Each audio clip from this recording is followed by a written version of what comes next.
Have you ever felt like people treat you differently as you get older? You might have noticed that some friends drift away, family members become less patient, or even strangers seem less friendly than they used to be. It can be frustrating, even painful, to feel like you're being pushed aside, especially when you know you still have so much to offer. But what if I told you that some of this might not just be about them, but about you, too?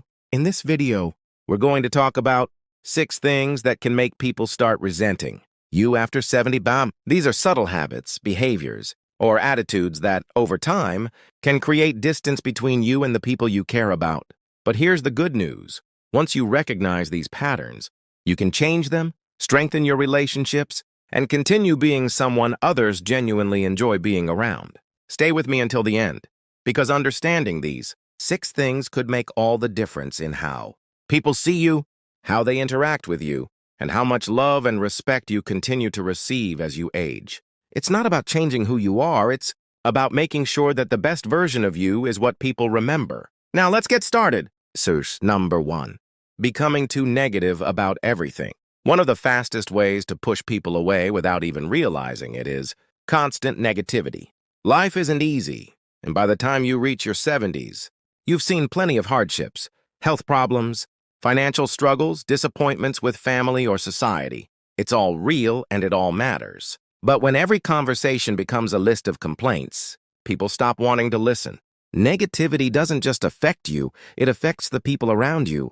If every visit with your kids turns into a discussion about how bad the world is, or every conversation with a friend turns into a session about how much you dislike modern life, people start associating your presence with frustration instead of joy. It's not that your feelings aren't valid, it's that constantly focusing on what's wrong can make others feel drained. And over time, they may start avoiding interactions altogether. Think about it.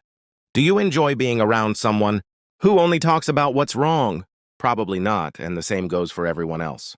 No one expects you to be overly cheerful all the time, but balancing frustrations with moments of gratitude and curiosity can make a world of difference. So what should you do instead? Pay attention to your words. If you notice yourself leading with complaints, pause and ask yourself, is this the kind of energy I want to bring into this conversation? Try shifting the focus to something more neutral or positive. Even small things, like a funny story, an interesting fact, or a compliment, can make conversations more enjoyable. The bottom line, people don't avoid you because they don't care. They avoid you because they don't want to feel worse after talking to you. A little self-awareness goes a long way in making sure that when people leave a conversation with you, they feel uplifted, not exhausted. Topic number 2, giving unwanted advice or criticism. As you get older, you've gained a lifetime of wisdom. You've seen trends come and go, watched people make mistakes, and learned lessons the hard way. Naturally, you want to help others avoid the same pitfalls. But here's where things get tricky. If your advice isn't asked for, it can come across as judgment rather than guidance. This is especially true with younger family members. You might see your adult children or grandchildren making what you believe are obvious mistakes, whether it's how they handle money, raise their kids, or live their lives. And when you step in to correct them, even with the best intentions, they often hear it as criticism, not concern.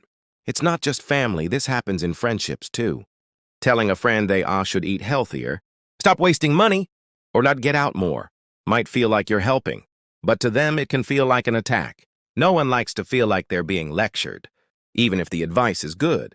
And when people start associating conversations with you as being full of corrections and critiques, they begin pulling away. So what should you do instead? Wait until you're asked.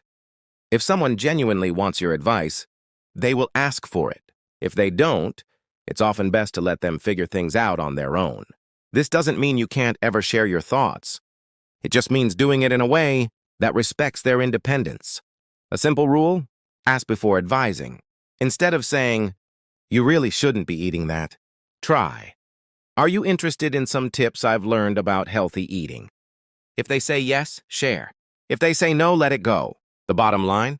People don't avoid advice because they don't care, they avoid it because they don't want to feel judged.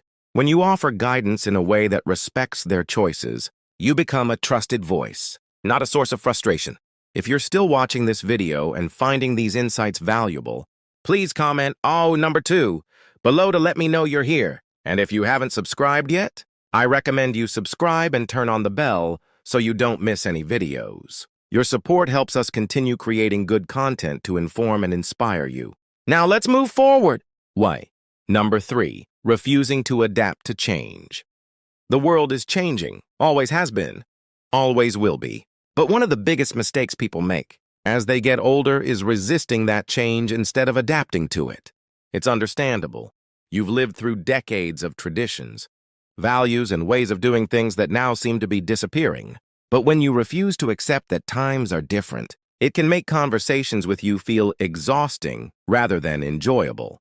This shows up in a lot of ways.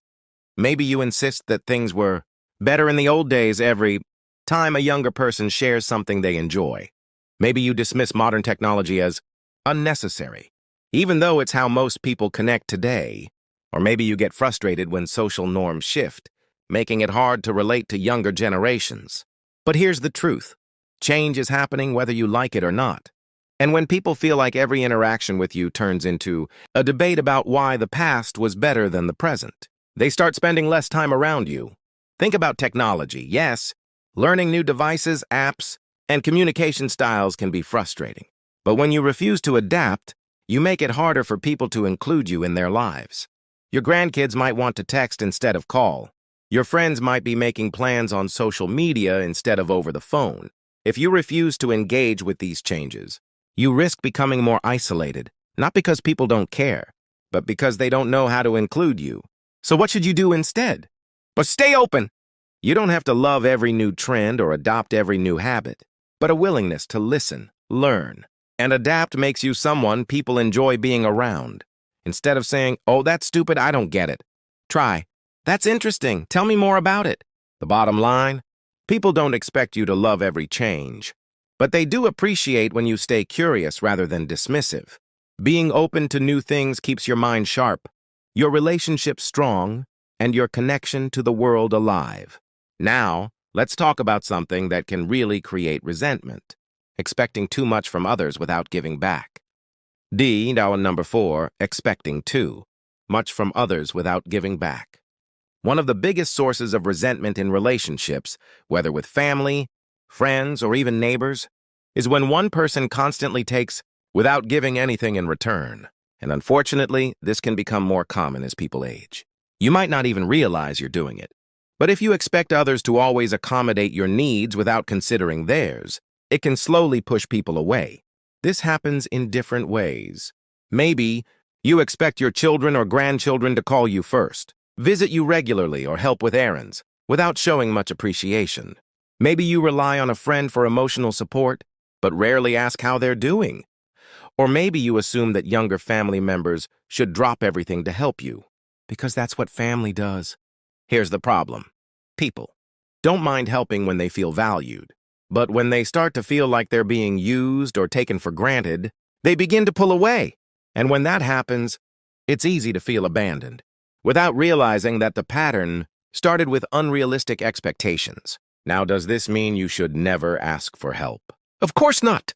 But relationships are a two-way street, and even as you get older, you still have something to give. A kind word, a thoughtful question, or a simple thank you can go a long way in making people feel appreciated. Small gestures matter. So what should you do instead? Check in with yourself?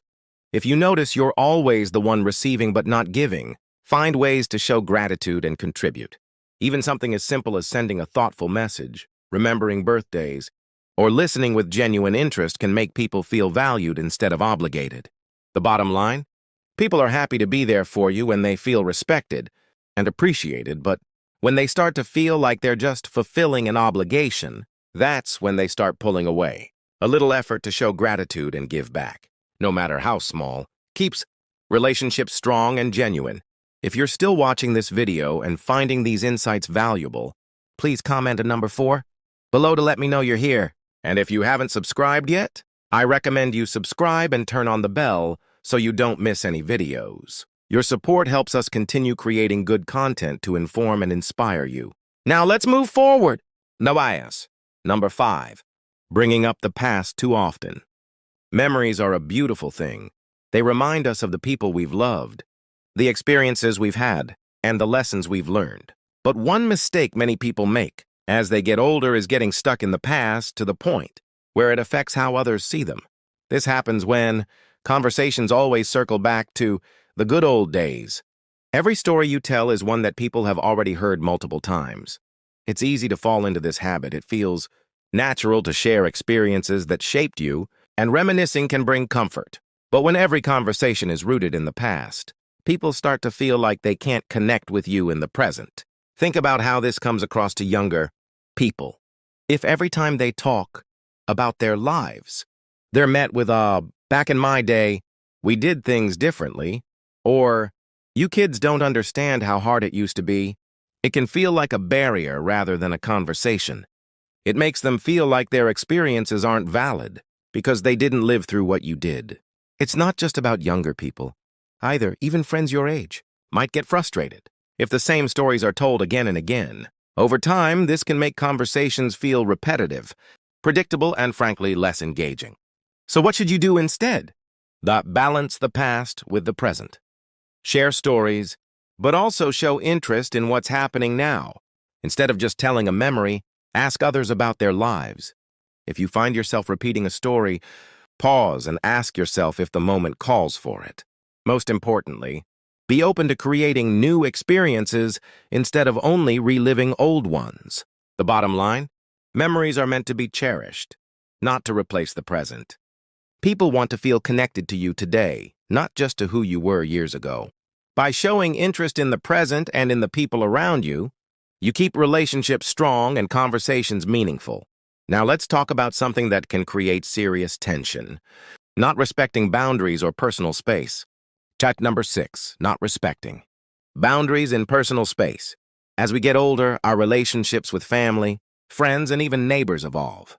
But one thing that never changes is that people, no matter their age, need their personal space and boundaries respected. Unfortunately, one of the biggest mistakes people make in their later years is assuming that their presence, opinions, or needs should always take priority simply because they're older. This can show up in different ways. Maybe you expect family members to answer the phone immediately every time you call, and if they don't, you feel ignored. Maybe you drop by someone's house unannounced, assuming they'll be happy to see you without considering that they might be busy. Or maybe you feel entitled to know details about someone's life, who they're dating, how they're spending money, what decisions they're making, without recognizing that they have the right to privacy. People may not say it out loud, but when they feel like their boundaries are being ignored, they start creating distance. They may call less, invite you over less often, or share less about their lives. And if you don't recognize this pattern, it's easy to mistake their withdrawal for neglect, when in reality, they're just trying to maintain their own space. Another way this happens is through emotional boundaries. If you regularly unload your frustrations, grief, or loneliness on the same person without considering how it affects them, they may start avoiding conversations. Everyone has their own struggles, and while it's important to express emotions, it's also important to make space for other people's feelings too. So what should you do instead? Be mindful. If someone seems hesitant to talk, ask yourself if you're giving them enough room to breathe. If you're constantly pushing for attention, ask yourself if you're respecting their time and responsibilities. And if someone sets a boundary, whether it's about visits, conversations, or personal matters, respect it without taking it personally. The bottom line? Strong relationships are built on mutual respect. When people feel like their boundaries are honored, they feel more comfortable, more willing to connect, and more likely to keep you as an important part of their lives. If you're still watching this video and finding these insights valuable, please comment number 6 below to let me know you're here. And if you haven't subscribed yet, I recommend you subscribe and turn on the bell so you don't miss any videos. Your support helps us continue creating good content to inform and inspire you. Now let's move forward to final thoughts. Getting older doesn't mean losing the people around you, but sometimes, without realizing it, certain habits can push people away. The good news is that once you recognize these patterns, you have the power to change them. We've talked about the dangers of 1. Constant negativity. 2. Giving unwanted advice. 3. Refusing to adapt to change. Thus expecting too much without giving back. 4. Getting stuck in the past.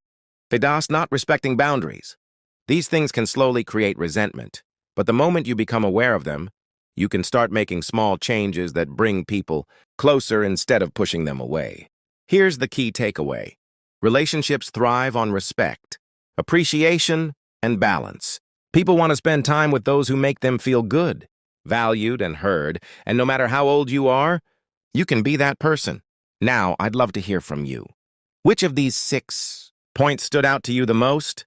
Have you ever experienced someone pulling away, and now you realize why? Leave a comment below. I read everyone, and your thoughts might help someone else going through the same challenges. Thank you for joining us today. We'd love to hear from you. Leave a comment below and share one thing you learned today and how you plan to use it in your life. Your thoughts are important to us, so don't hesitate to share them. Reading your comments gives us great motivation and encouragement. If you enjoyed this video and found it helpful, please like, subscribe, and share. Your support helps us continue creating good content to inform and inspire you. Thanks for watching, and we look forward to seeing you in the next video.